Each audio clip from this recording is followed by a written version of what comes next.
everyone, I hope you're well.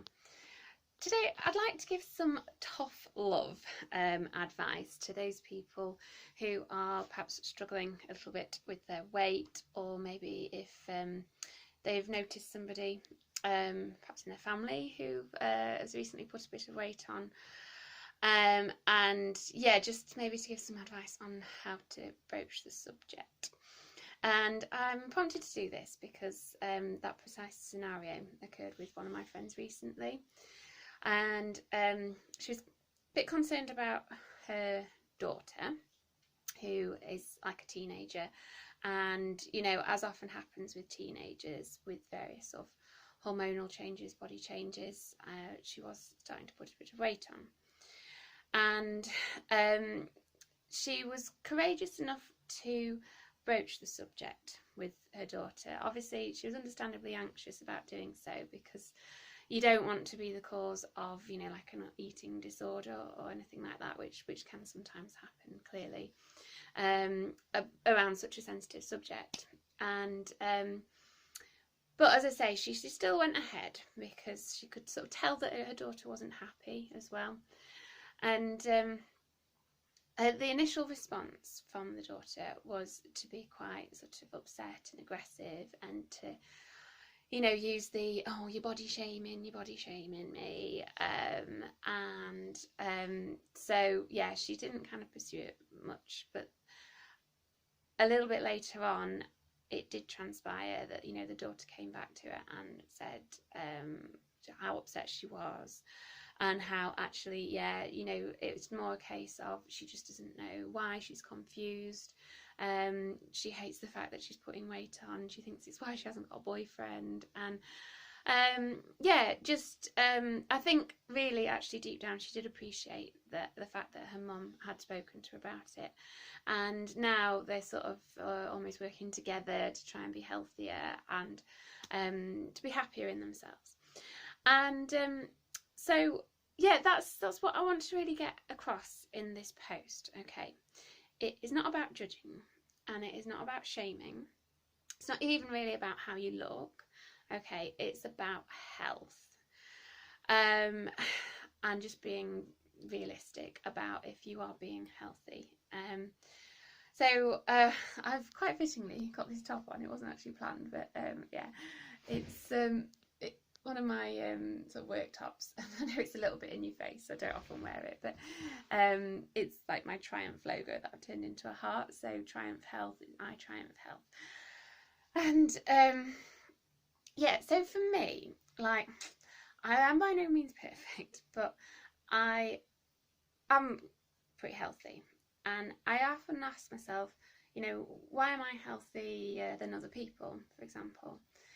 And I think what it boils down to is a couple of things, like that I do have knowledge about how to be healthy, but perhaps even more so than that is that I do kind of, you know, I do value myself, I do value my body, and over time I have cultivated a discipline in order to maintain my health. You know, I face the same temptations as everyone else, and sometimes, you know, I do sort of put a little bit more weight on than what I'm happy with, but I always sort of try and keep it within certain boundaries, and always just think about, you know, putting health first, and not getting too het up about the way I look. And I know that looking well will come as a result of being healthy.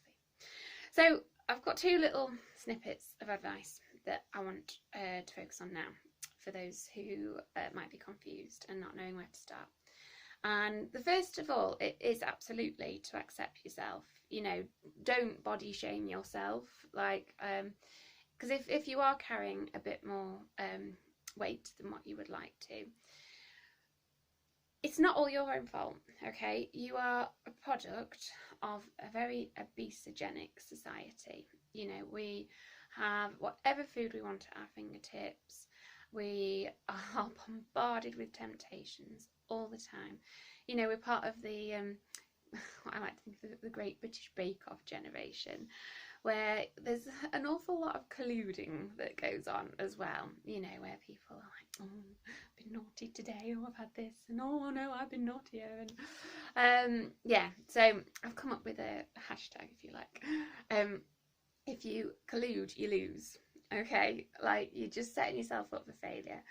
And you know, I went to a Slimming World meeting the other day to promote some of my tri sports offerings to the ladies there, and I was stood next to the woman who was doing the weigh-in desk thing, and that's all she was doing. She was colluding with the women. You know, she was like, "Oh, I've been really naughty this week, and I've put on a pound," and yeah. So as I say, just don't do it. Okay, have the strength not to do it, because it's not fair on you, it's not fair on the people that you're with.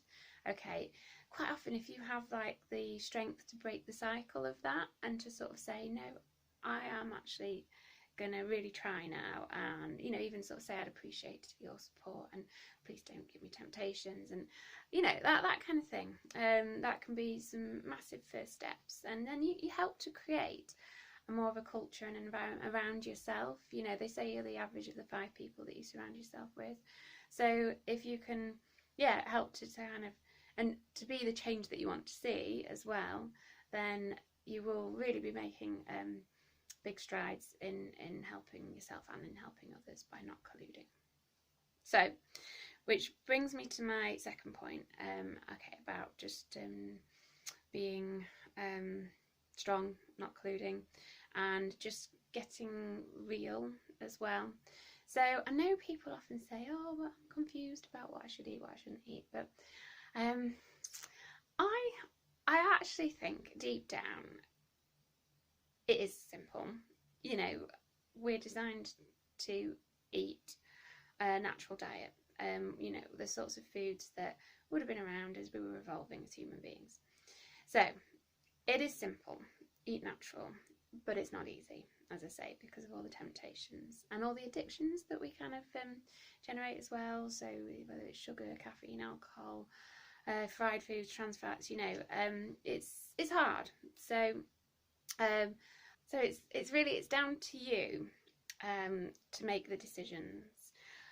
You know, consider yourself, particularly if you are a teenager actually, and you're only just sort of starting to experience the changes in your body, that you are very much at a crossroads, and now is the key time to start cultivating the discipline, generating the good habits, you know, obviously not just in terms of diet, in terms of exercise as well, also in terms of the mind, you know, not just having a more positive self-image where you're not beating yourself up, you're being a bit more compassionate, but that kind of respect will come from the discipline of your actions as well.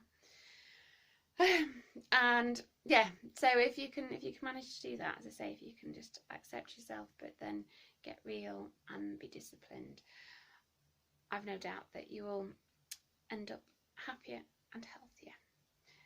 Okay. I hope that helped. No, sorry if it's a bit preachy.